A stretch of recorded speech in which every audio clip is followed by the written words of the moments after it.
L'homme. Il sait tout, il voit tout, il est partout à la fois.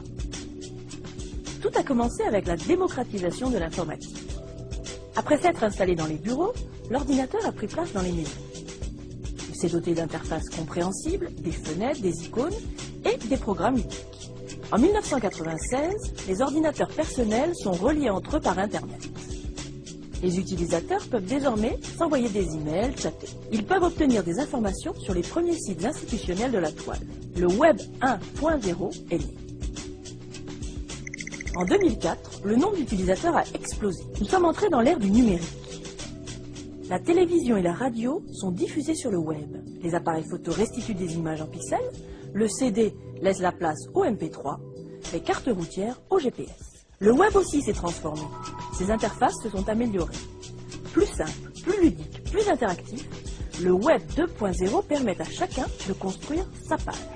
Il est possible de mettre en ligne ses textes, sa musique, ses vidéos. L'utilisateur prend le pouvoir. Il ne reçoit plus passivement l'information, il en crée. Les blogs concurrencent les journaux, les sites de partage de vidéos, la télévision. Les encyclopédies collaboratives en libre accès voient le jour. Elles concurrencent les plus grands éditeurs. Le phénomène se propage aux livres, aux logiciels.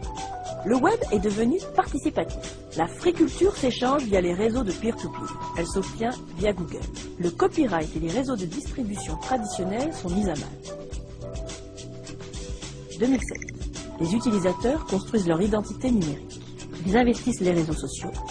Ils possèdent leur Facebook, un journal intime interactif ouvert à leurs amis. Ils peuvent à tout moment les alerter de ce qu'ils font via leur téléphone mobile, via Twitter. En 2015, le web n'est plus. Tout est web 3.0. Les utilisateurs ne se connectent plus via leur mobile ou leur ordinateur.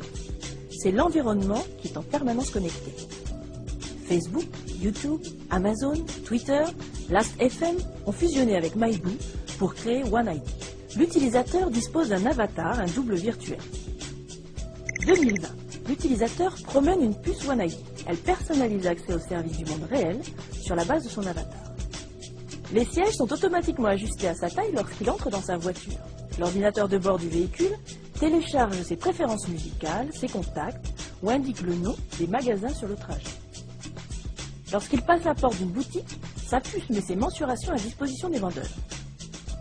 Chez lui, l'ensemble du mobilier est connecté. Son frigo passe les commandes, la température, la lumière, l'ambiance musicale s'ajustent en fonction des besoins, du temps qu'il fait, de ses humeurs. L'utilisateur alimente sa puce des informations dont il va avoir besoin dans la journée. Il charge son avatar d'aménager son emploi du temps ou de télécharger le film de la soirée. 2030. L'utilisateur et son avatar ne font plus qu'un. La puce OneID est implantée à la naissance. Elle constitue l'état civil électronique de l'utilisateur. Elle commence à alimenter son dossier médical en enregistrant le moindre battement de cœur. Les vêtements de l'utilisateur s'adaptent au rythme des saisons. Son maquillage traduit ses émotions.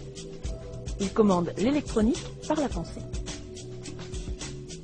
Alimenté par des informations personnalisées du portail OneID, la force cognitive de l'homme est démultipliée. Ce qu'il recherche désormais, c'est l'expérience.